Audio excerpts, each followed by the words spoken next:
अपनी बात कंप्यूटर को समझाने के लिए हम किसका सहारा लेते हैं? हम लैंग्वेज का सहारा लेते हैं। ठीक है, जैसे दो बंदे होंगे, एक बंदा, एक पर्सन दूसरे पर्सन को अपनी बात किस में समझाता है? किसी लैंग्वेज में समझाता है ना? Yes language is a tool, ये टूल है कम्युनिकेशन के लिए, कम्युनिकेशन का एक टूल है। इसी तरह जब हमें किससे कम्युनिकेट करना है? कंप्यूटर से कम्युनिकेट करना है, यानी कंप्यूटर से काम करवाना है। ठीक है, तो कंप्यूटर को भी किसी लैंग्वेज में हमने सिखाना है कि आप कैसे काम करेंगे, उसको हम बोलते हैं कंप्यूटर लैंग्वेज। यानी वो लैंग्वेज जो हम कंप्यूटर के लिए इस्तेमाल करते हैं, कंप्यूटर को समझाने के लिए इस्तेमाल करते हैं, that is called computer language. Okay, computer language. उनमें एक लैंग्वेज है C plus plus. C plus plus, yes, C plus plus. C plus plus इससे पहले एक लैंग्वेज थी, पहले इसका मैं इंट्रोडक्शन दूंगा आपको सी प्लस प्लस का। C plus plus was developed by, जो मैं 11th में कहा था आपको, मैं रिपीट करता हूँ, C plus plus was developed by Benjamin Strauss. किसने बनाई है? कभी आता है ऑब्जेक्ट आ सकता है। सी प्लस प्लस किसने बनाई? Benjamin Strauss, BJARNETROUP, Benjamin Strauss, BJARNESTROUSTROUP, Benjamin Strauss ने ये बनाई है। Okay, C plus plus language कहाँ बनाई? बेल लैब्स में बनाई। कब बनाई? 1979 में। बेल लैब्स कहाँ है? वो यूएसए में, यूएसए न्यू जर्सी में बेल लैब्स है, उसी में बनाई। वो 1979 वो ईयर था जब इसने बनाई। ठीक है, इससे पहले एक लैंग्वेज ऑलरेडी चल रही थी, उस लैंग्वेज का नाम था सी लैंग्वेज। उस वक्त नहीं, आज भी चल रही है सी लैंग्वेज। सी लैंग्वेज को डेवलप करके बेंजामिन स्ट्राउस ने ये लैंग्वेज बनाई, सी प्लस प्लस। और सी लैंग्वेज बहुत बड़ी लैंग्वेज आज भी मानी जाती है, सी लैंग्वेज। ये सी प्लस प्लस को हम बोलते हैं it is superset of C language. ये सी लैंग्वेज का सुपर सेट है, यानी ये इससे एक दर्जा ऊपर है। किससे? सी लैंग्वेज से एक दर्जा ऊपर है। ठीक है, यानी जो सी लैंग्वेज है, सी लैंग्वेज में है, वो भी सी प्लस प्लस में चलेगा। और इसके अलावा सी प्लस प्लस के अपने भी कुछ फीचर्स हैं, वो भी चलेंगे। यानी सी प्लस प्लस के जो अपने फीचर्स, नए फीचर्स इसमें चलेंगे। वो जो सी के अपने फीचर्स हैं, जहां से बनाई गई है, यानी इसका पेरेंट कौन है? इसका पेरेंट है सी लैंग्वेज। ठीक है, वो भी इसमें चलेगा। यानी सी लैंग्वेज, जो सी लैंग्वेज इस्तेमाल करेंगे हम, वो भी यहाँ चलेगा। और सी प्लस प्लस का जो अपना, वो भी चलेगा। लेकिन सी प्लस प्लस के फीचर्स सी में नहीं चल सकते, क्योंकि सी पहले आ गई, सी प्लस प्लस बाद में आ गई। सी प्लस प्लस को पता था सी में क्या है, लेकिन सी को पता नहीं है सी प्लस प्लस में क्या है, क्योंकि, है ना? ठीक है, इसलिए सी प्लस प्लस में सारे सी के फीचर्स चलेंगे। अब मैं बोल रहा था कि सी प्लस प्लस एक ऐसी लैंग्वेज है जो ऊप को सपोर्ट करती है, ऑब्जेक्ट ओरिएंटेड प्रोग्रामिंग को सपोर्ट करती है। ऑब्जेक्ट ओरिएंटेड को सपोर्ट करती है। व्हाट इज ऊप नाउ? इन स्मॉल डेफिनेशन हम बोलेंगे it is a programming methodology. ठीक है, it's a programming methodology, it's the programming paradigm. एक तरीका है प्रोग्रामिंग करने का। ठीक है, प्रोग्राम लिखने का, ऑब्जेक्ट ओरिएंटेड प्रोग्रामिंग। आप थोड़ा लिखिए इसमें।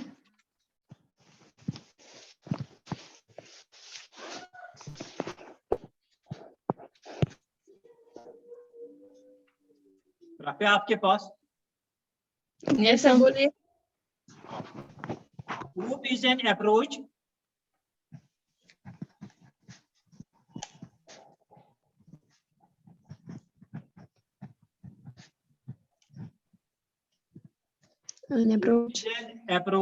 to program organization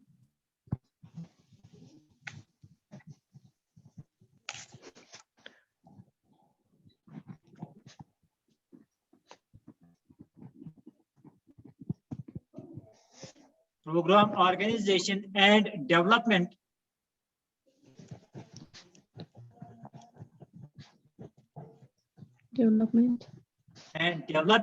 that attempts to eliminate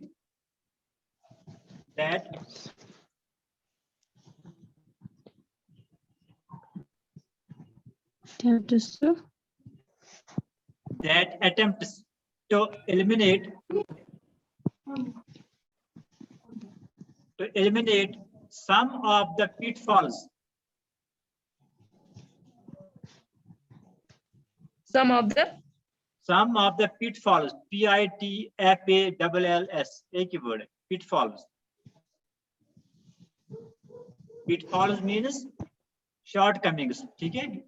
Pitfall मतलब shortcomings and drawbacks. Pitfalls of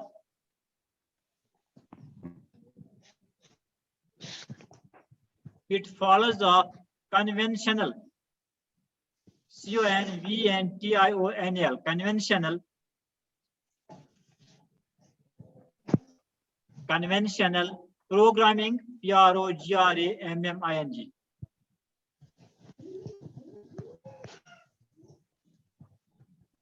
programming, programming methods, methods, methods.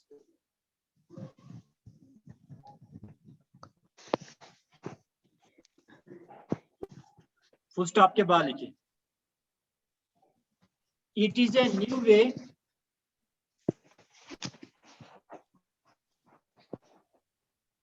It is a new way of organizing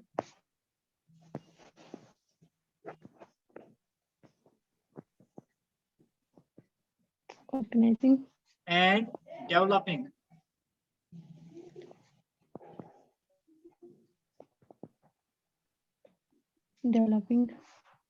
developing programs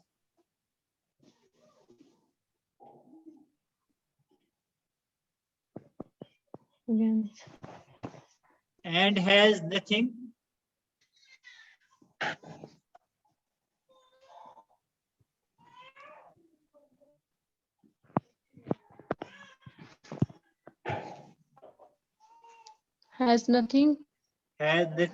to do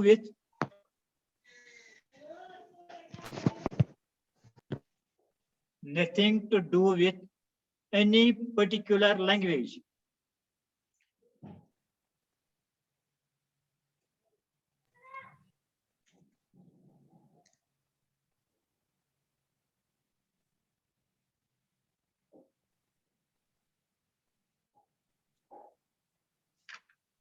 ठीक है?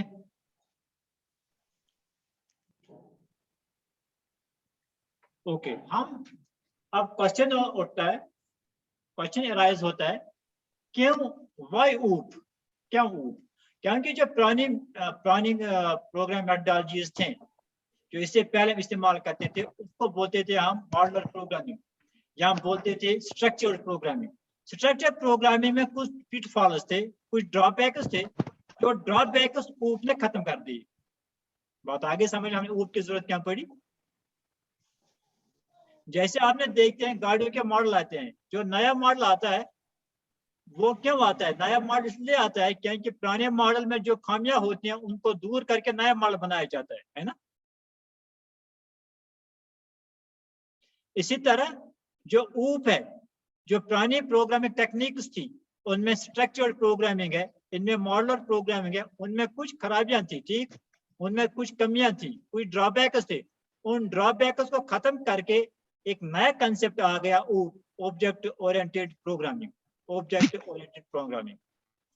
उनमें सबसे जो इसमें था, जो पुरानी लैंग्वेज थी, उसमें जो डेटा था, हमारे पास दो चीजें होती हैं, डेटा और फंक्शंस. क्या होते हैं? डेटा और फंक्शंस. ठीक है, डेटा हो गया जिस पे हम काम करते हैं, डेटा हो गया जिस पे हम काम करते हैं. फंक्शन हो गया जो काम हम उस पर करते हैं, जैसे हम करते हैं, कैसे करते हैं वो काम, दैट इज फंक्शन. डेटा हो गया जिस पे हम काम करते हैं, फंक्शन हम वो कैसे करते हैं. बात आगे समझ में? ठीक है. फॉर एग्जाम्पल, आप लिखते हैं, पेन से लिखते हैं, ठीक है, लिखना हो गया फंक्शन, ठीक है. आप किससे लिखते हैं? दैट इज पेन, वो हो गया डेटा. ठीक है, समझ आ गई बात? यानी दो चीजें होती हैं, डेटा और, हर प्रोग्राम में दो चीजें, डेटा और फंक्शन. डेटा होगा जिससे काम करते हैं, वो वेरिएबल चीज होती है डेटा, और फंक्शन हो गया कि हम उस पे क्या काम करते हैं उस डेटा पे, that is function. For example हमारे पास 3 और 5 है, ये डेटा है, और 3 और 5 को हम ऐड करते हैं, ऐड करने को हम फंक्शन बोलते हैं, दैट इज फंक्शन। जो पुरानी प्रोग्रामिंग लैंग्वेजेस थी, जो पुरानी प्रोग्रामिंग लैंग्वेज थी, पुराने प्रोग्रामिंग कांसेप्ट थे, उनमें डेटा पे कम जोर दिया जाता था और काम करने पे यानी फंक्शन पे ज्यादा जोर दिया जाता था। क्या किया जाता था? डेटा पे कम ध्यान दिया जाता था और काम करने पे फंक्शन पे ज्यादा जोर दिया जाता था। किन में? जो कन्वेंशनल प्रोग्रामिंग मेथोडोलॉजीज थी, यानी जो जिनको बोलते हैं स्ट्रक्चर्ड प्रोग्रामिंग और मॉडल प्रोग्रामिंग, वहां क्या होता था? डेटा पे कम ध्यान दिया जाता था और फंक्शंस पे काम करने पे ज्यादा जोर दिया जाता था, यानी हम डेटा की तरफ तवज्जो नहीं देते थे। यानी इससे क्या होता था? इससे एक प्रॉब्लम होती थी, डेटा जो होता, डेटा का फ्लो होता था अनकंट्रोल्ड, यानी डेटा पे कोई कंट्रोल ही नहीं था, क्या उस तवज्जो नहीं देती थी। और इसे क्या होता था, जब हम प्रोग्राम बनाते थे तो डेटा में कोई भी एरर आ सकती थी, क्या काम तो डेटा पे होता है, यहाँ डेटा को कोई भी चेंज कर सकता था। क्रिटिकल पार्ट कौन सा है? डेटा है। काम किस पे करते हैं? डेटा पे। अगर डेटा में कोई गड़बड़ हो गई तो हमारा सारा काम खत्म हो जाएगा, है ना? ठीक है, तो जो नया कंसेप्ट आ गया ऊप, यहाँ हम डेटा पे ज्यादा जोर देते हैं बनिस्बत किससे? फंक्शन पे। यानी हम डेटा पे ज्यादा जोर देते हैं, ज्यादा ध्यान देते हैं डेटा की तरफ, और फंक्शन पे इतना ध्यान नहीं देते हैं, क्योंकि जो डेटा हमारा होता है that is a critical element, हमारा क्रिटिकल एलिमेंट है, इसमें सबसे ज्यादा काम जो होता है डेटा का ही होता है प्रोग्रामिंग में। ओके, इसमें सबसे पहला जो टॉपिक है दैट इज एडवांटेजेस ऑफ ऊप, है ना? आप देख रहे हैं स्क्रीन? जी sir. Yes, sir. Advantages of OOP. OOP की क्या एडवांटेजेस हैं? ऊप के क्या फायदे हैं? ऑब्जेक्ट ओरिएंटेड प्रोग्रामिंग के क्या फायदे हैं? आप लिखिए, मैं बोलता हूं एक पॉइंट करके।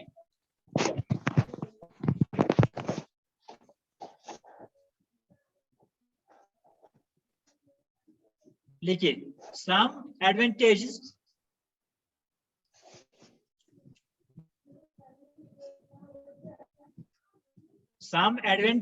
of OOP, OOP capital, OOP or ARER। OOP तब समझ आ गया? OOP object oriented programming. Programming. हाँ, some advantages of OOP or ARER। Number 1 नीचे लिखिए, नेक्स्ट लाइन पे। Emphasis is on data. Emphasis, EMPHASIS, emphasis.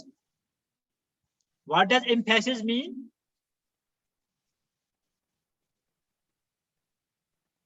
Emphasis क्या हो? जोर देना, तो पता नहीं। जोर देना किसी चीज पे। आप जोर ना, आप जोर का नर जोर दूं, सो नर जोर ने की गलतों से जोर दूं, सो जोर ने की एम्पैथी को ध्यान देना, ठीक है? जोर देना है, यानी जैसे आपके पेरेंट्स बोले नहीं आपको डॉक्टर बनना ही बनना है, नहीं आपको बनना ही बनना है, यानी वो उस पर क्या करते हैं? एम्फेसिस करते हैं, एम्फेसिस। बात आगे समझ में? Emphasis is on data. Emphasis is on data.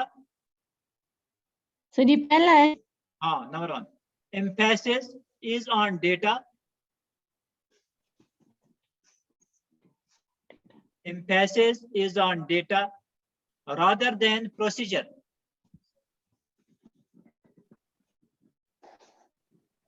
Rather than RATHER, rather than procedure, PROCEDURE।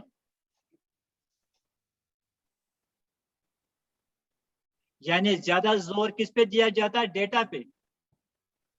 rather than ji, rather than emphasis is on data rather than procedure, procedure। ठीक है? यानी हम किस पे ज्यादा जोर देते हैं? डेटा पे और प्रोसीजर पे। प्रोसीजर हो गया काम करना, वर्क, दैट इज प्रोसीजर, काम करना, उस पे हम कम जोर देते हैं, यहाँ डेटा पे ज्यादा जोर देते हैं। जैसे हमारे ऑफिस में होता है, ऑफिस में क्या होता है, ऑफिस में रिकॉर्ड होता है, ठीक है। अगर हम लिखने पे ज्यादा जोर दें और डेटा पे कम तवज्जो दें तो लिखना भी फजूल हो जाएगा, क्योंकि रिजल्ट क्या आएगा, गलत है ना। रिजल्ट क्या आएगा, गलत आएगा। फॉर एग्जाम्पल अगर हमें कल स्टेटमेंट भेजना है, आपके स्कूल में कितने स्टूडेंट्स हैं, ठीक है। अगर मैं जोर दूं काम करने पर, ये बनाने पर कितने स्टूडेंट्स हैं, लेकिन इस पे ध्यान नहीं दूं कि मैं सही इंफॉर्मेशन भेजूं ऊपर, तो मैंने डेटा पे कम ध्यान दिया, मैंने किस पे ज्यादा ध्यान दिया, काम करने, तो उससे क्या होगा, जो नतीजे होंगे वो गलत आएंगे, वो ठीक ना आएंगे, क्योंकि मैं जो डेटा वहां भेजूंगा वो उसमें गड़बड़ हो सकती है। लेकिन ऊप क्या करता है, ये बोलता है नहीं, डेटा पे ज्यादा जोर दो और प्रोसीजर पे काम करने पर इतना जोर नहीं, काम अगर कम हो जाएगा मर गए, ठीक है, ये है इसका मकसद। आ गए समझे point. Yes, sir. Number 2, programmers are divided into objects.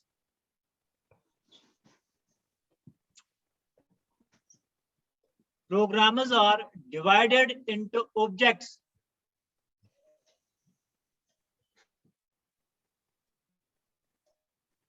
Into objects.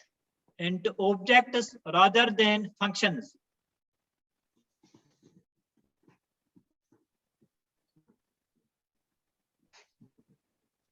Okay. Rather than functions. यानी हम क्या करते हैं, यहाँ हम प्रोग्राम को डिवाइड करते हैं ऑब्जेक्ट्स में, किसमें, ऑब्जेक्ट्स, इसको बोलते हैं ऑब्जेक्ट ओरिएंटेड प्रोग्रामिंग। ऑब्जेक्ट्स में डिवाइड करते हैं, जो पुरानी मेथोडोलॉजीज थी उनमें हम प्रोग्राम को फंक्शन में डिवाइड करते थे। बात आगे समझ में। ऊप में हम प्रोग्राम को, प्रॉब्लम को डिवाइड करते हैं किसमें, ऑब्जेक्ट्स में, ऑब्जेक्ट में डिवाइड करते हैं। जो पुराने मेथोडोलॉजी थी उनमें हम प्रोग्राम को या प्रॉब्लम को किस में डिवाइड करते थे, फंक्शंस में। ये दूसरी डिफरेंस होगी।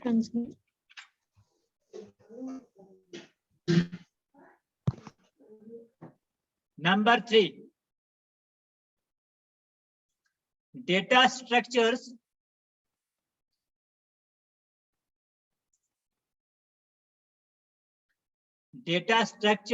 are designed, DESIGNED, designed such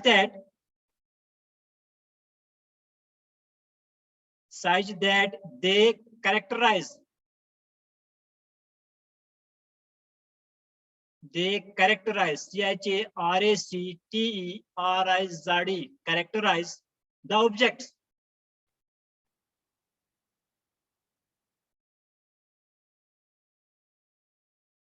Characterize the objects. Data structures are designed such that they characterize the objects. हम यहाँ डेटा स्ट्रक्चर्स को ऐसे डिजाइन करते हैं। व्हाट आर डेटा स्ट्रक्चर्स, अभी हमने खत्म किया हुआ है डेटा स्ट्रक्चर्स, क्या? Yes, sir. What is data structure? How to organize data in the memory of the computer is called a data structure. हम कैसे ऑर्गेनाइज करेंगे, रखेंगे डेटा को किसमें, कंप्यूटर की मेमोरी में, that is called a data structure, जिसमें आता है 1D array, 2D array, stack, है ना, डेटा स्ट्रक्चर्स। और यहाँ डेटा स्ट्रक्चर को ऐसे डिजाइन करते हैं, ऐसे बनाते हैं ताकि वो ऑब्जेक्ट्स के इर्द गिर्द घूमे, ऑब्जेक्ट्स के। फॉर एग्जांपल जैसे एक स्टूडेंट है, एक स्टूडेंट हो गया ऑब्जेक्ट। अब इसके कैरेक्टर्स क्या हैं, ठीक है, इसके कैरेक्टर्स क्या, ऑब्जेक्ट में इसका रोल नंबर है एक कैरेक्टर, इसका नेम है एक कैरेक्टर, है ना, इसके मार्क्स है एक कैरेक्टर, ओके ठीक, ये इसके कैरेक्टर्स हैं। और हम डेटा स्ट्रक्चर ऐसे बनाते हैं जो इस ऑब्जेक्ट के इर्द गिर्द घूमे, ऐसे हम बनाते हैं डेटा स्ट्रक्चर्स इसमें। इस तरह मैं लूंगा, फॉर एग्जांपल मैं गाड़ी लूंगा, कार लूंगा, ठीक है, कार का क्या है, इसकी सीट कैपेसिटी कितनी है, ये इसका एक कैरेक्टर है, ठीक है, इसमें कौन सी ब्रेक है, ये इसमें कैरेक्टर है, इसमें कितने टायर हैं, ये इसका कैरेक्टर है, इसका कौन सा कलर है, इसका कैरेक्टर है ना। Yes, sir. यानी हर ऑब्जेक्ट के कैरेक्टर्स होते हैं, कोई भी ऑब्जेक्ट ले उसके कैरेक्टर्स होते हैं। ठीक, तो हम यहाँ डेटा स्ट्रक्चर को ऐसे तरतीब देते हैं ताकि इस ऑब्जेक्ट के इर्द गिर्द वो घूमे data structures. Number 4,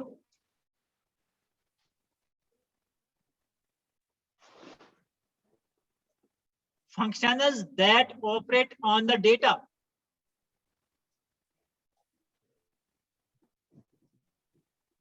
Functions that operate on the data of an object. Functions that operate on the data of an object Of an object. or tied together, or tied, T-I-E-D, tied, Tied. Tied together in the data structure, in the data Data structure.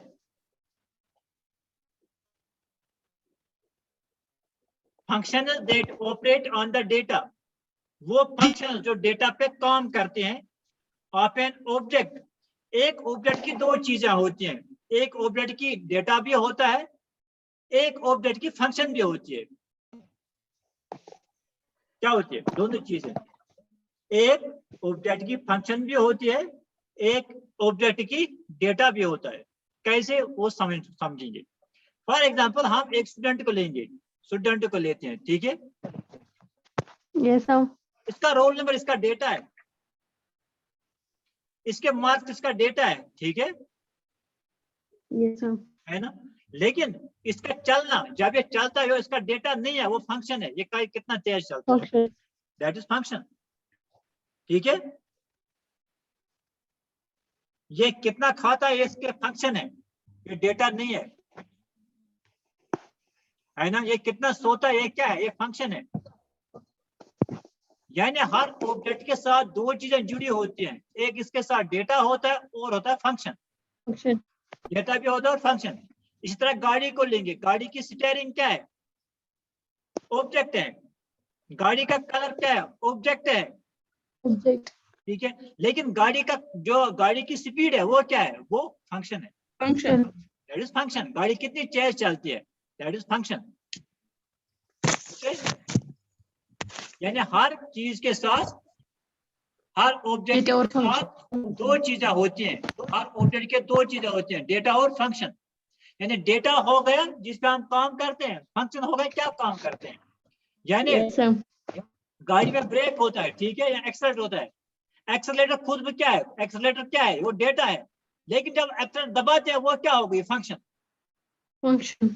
ठीक है। इस तरह गाड़ी की break होती है, break तो object, break तो ये इसका ये डेटा है, ठीक है। लेकिन ब्रेक को दबाना, ठीक है, गाड़ी को रोकना, दैट इज फंक्शन, वो फंक्शन है, ठीक है। यानी हम डेटा पे काम करते हैं, डेटा पे काम करने को हम फंक्शन बोलते हैं।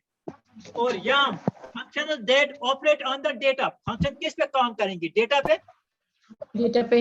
है ना। अगर मैं बोलूंगा आपको दो नंबर का ऐड करना है, पहले आपको पता होने चाहिए वो दो नंबर्स क्या है, that two numbers Yes, are the data, वो द डेटा है ना। फिर वो जिस आपको time add करो वो function. ऑपरेट करेंगे, क्या करना है वो आप बाद में करेंगे, ठीक है।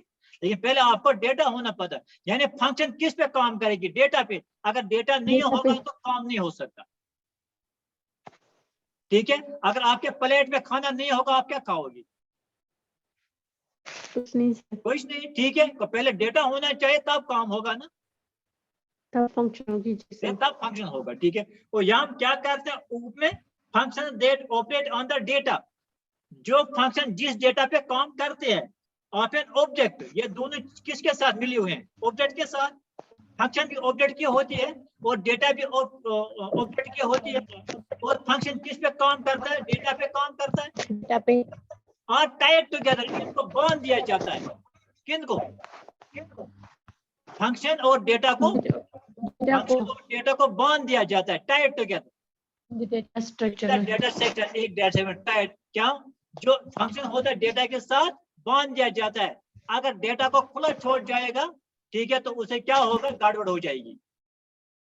हम थोड़ा गांड कर इसका डेटा फंक्शन, ठीक, इसका डेटा होगा वो वही काम करेगा, ठीक है। जैसे स्कूल में होता है, टीचर का काम अलग होता है, पियान का काम अलग होता है ना। यस यानी हर ऑब्जेक्ट के साथ अपना काम होता है। इस तरह यहाँ हम डेटा के साथ हम फंक्शन को जोड़ के रखते हैं, ठीक है, उनको टाई करके रखते हैं, बांध के रखते हैं। यानी आपका ये डेटा है, आपको इस पे ये काम करना है, वो कोई दूसरा काम नहीं करेगा। लेकिन ये सहूलियत, ये कैरेक्टरिस्टिक्स पुराने लैंग्वेज में नहीं था, जो इससे पहले थी, इससे क्लियर से पहले जो लैंग्वेजेस थी, ठीक, उनमें ये फैसिलिटीज नहीं थी। आज number 5,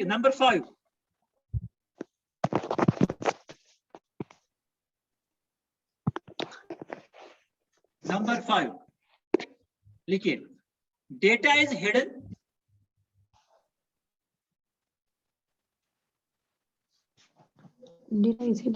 data is hidden and cannot be accessed,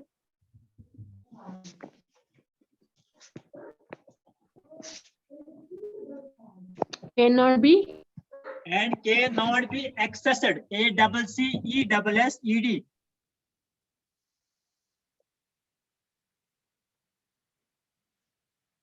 and cannot be accessed by external functions, and cannot be accessed by external functions.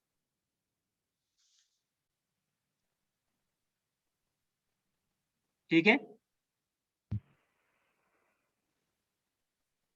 and cannot be accessed by external functions। क्या है इसका मतलब? यानी हम डेटा को यहाँ हाइड करके रखते हैं। क्या करके रखते हैं? हाइड करके। किसमें? ऊप में। ऊप में हम डेटा को हाइड करके रखते हैं ताकि कोई एक्सटर्नल फंक्शन इसका इस्तेमाल न करे, ताकि कोई एक्सटर्नल फंक्शन इसको इस्तेमाल न करे। फॉर एग्जांपल, अगर आपके घर में, ठीक है, कोई चीज है, अगर वो कोई इस्तेमाल करना चाहता है, वो क्या करता है? पहले आपसे परमिशन मांगता है, ठीक है, परमिशन मांगता है, फिर इस्तेमाल कर सकता है, ठीक है। लेकिन क्या घर रीड थमस जिस कौन है, ठीक है, कौन है पता ना, ठीक है, क्योंकि वो हिडन नहीं है। तो हम क्या करते हैं? डेटा को हाइड करते हैं, हाइड करके रखते हैं ताकि कोई एक्सटर्नल फंक्शन इसको इस्तेमाल न करे, ठीक है। उसे डेटा था या डेटा अच्छा है, सुई फंक्शन इस्तेमाल करे, टाई करे, जो ऊपर पड़ा वो तो इस्तेमाल कर सकता है, उसके अपने फंक्शन है। लेकिन निब्रे इन कोई फंक्शन इस्तेमाल कर डेटा, बात आ गई समझ में? Yes sir. इसके लिए हम डेटा को हाइड करके रखते हैं। Number 6,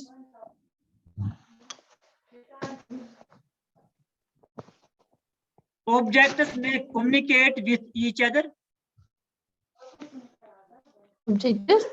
Objects may, M-A-Y, may communicate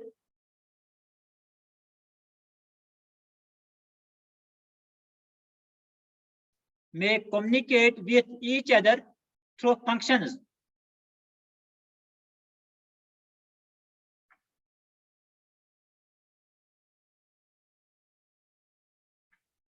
May communicate with each other through functions. Through functions. Through functions. अगर एक ऑब्जेक्ट को दूसरे ऑब्जेक्ट को कुछ भेजना हो या दूसरे ऑब्जेक्ट से कुछ लेना हो, ठीक है, तो फंक्शन की मदद से एक दूसरे के साथ कम्युनिकेट कर सकते हैं। बात आ गई समझ में? फॉर एग्जाम्पल, मैं लेबोरेटरी में होता हूँ, ठीक है, प्रिंसिपल सर होता है अपने चैम्बर में, है ना, प्रिंसिपल रूम में होता है। अगर मुझे उसके साथ कुछ कम्युनिकेट करना है तो मैं बशीर को इस्तेमाल करता हूँ, वो मैसेज लेता है वहां, या वहां से मैसेज मेरे पास लाता है ना। इसी तरह यानी मैं एक ऑब्जेक्ट हूँ और प्रिंसिपल सर एक ऑब्जेक्ट है, तो बशीर बीच में क्या एक फंक्शन है जो उसकी मैसेज मैं मुझ तक लाता है और मेरी मैसेज उस तक पहुंचाता है, ठीक है। बात आ गई समझ में? यानी अगर एक ऑब्जेक्ट को दूसरे ऑब्जेक्ट के साथ कुछ कम्युनिकेट करना है, कुछ सेंड करना है, कुछ रिसीव करना है, तो फंक्शन का इस्तेमाल करेंगे। तो फंक्शन का इस्तेमाल करते हैं सेंड करने के लिए या रिसीव करने के लिए या कोई मैसेज देने के लिए। Okay, number 7,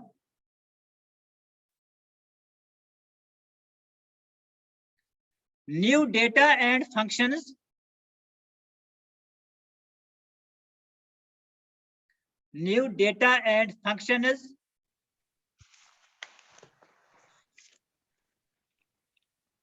data and functions can be easily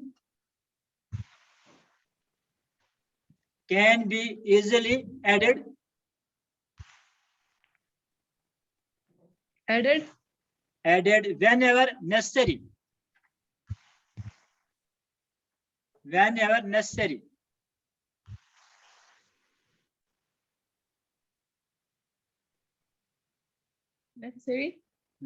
necessary, हाँ इतना ही।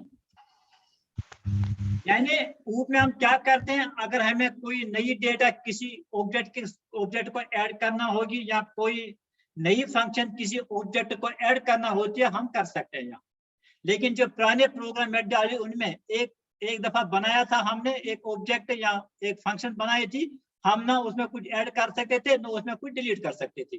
क्योंकि अगर उसमें कुछ ऐड करते तो वो सारा का सारा प्रोग्राम हॉल्ट हो जाता था, उसमें ये फैसिलिटी नहीं थी। लेकिन ऑब्जेक्ट ओरिएंटेड में ये फैसिलिटी है, इसमें हम डेटा ऐड भी कर सकते हैं और फंक्शन को ऐड भी कर सकते हैं, दोनों।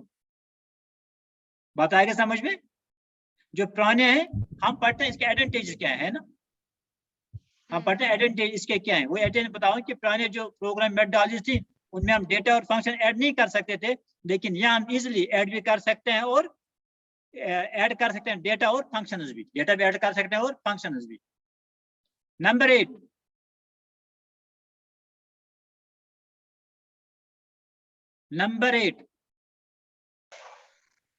OOP follows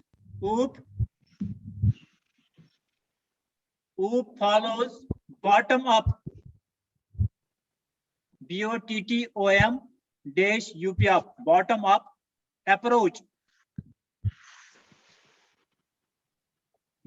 up approach. In program design.